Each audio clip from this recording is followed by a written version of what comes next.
الفنانة شيرين رضا. لسه ما بلغتش وشايفة نفسي بنت عندها 28 سنة. بابا وماما جابوني بعد 6 سنين من جوازهم، وعلشان كده بابا كان بيحبني وكان بيدللني جدا، وكان بابا بيعلمني المسؤولية والاعتماد على نفسي من طفولتي، وجمالي كان سبب قلق بالنسبة له. وانا صغيرة قال لي انت حلوة قوي وده هيسبب لك مشاكل كتيرة. ولما كبرت فهمت ان الجمال ده بيخلي الستات تغير والرجالة بتحاول تقرب مني، وقالت ان الجمال ليه تمن لازم تدفعه وما ينفعش تعتمد عليه علشان تلاقي الحياة افضل، لانه ممكن يضيع في لحظة. ولما اموت مش عايزة حد يعيط او حتى عاوزة عزا، انا عاوزة الناس تحتفل.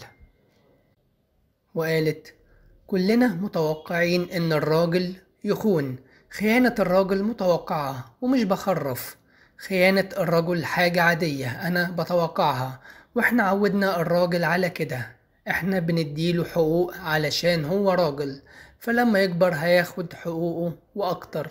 وكملت وقالت حاولت اكون زوجة كويسة وكنت زوجة كويسة، طبخت، ما كنتش بنظف علشان مش بحب التنظيف ولكن بحب المطبخ، وما عنديش مانع أطبخ 3 مرات في اليوم.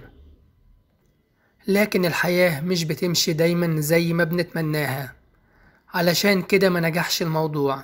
فكرة الزواج زائفة من وجهة نظري، لأن الجواز حياة مشاركة بين فردين وده مش بيحصل، ولا أنصح بالزواج دلوقتي.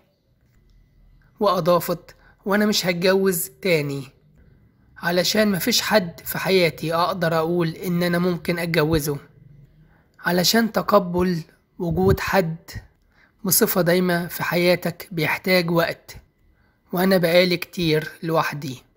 وقالت أنا غلطت إني اتجوزت بدري وبالتالي أصبحت وأنا في سن صغير، كنت طفلة مسؤولة عن طفلة، لكن كل شيء في الدنيا له تمن. والفنانة شيرين رضا اتجوزت لأول مرة من المطرب عمرو دياب سنة 1989، وكان وقتها عندها 21 سنة، وأنجبت منه بنتهم نور.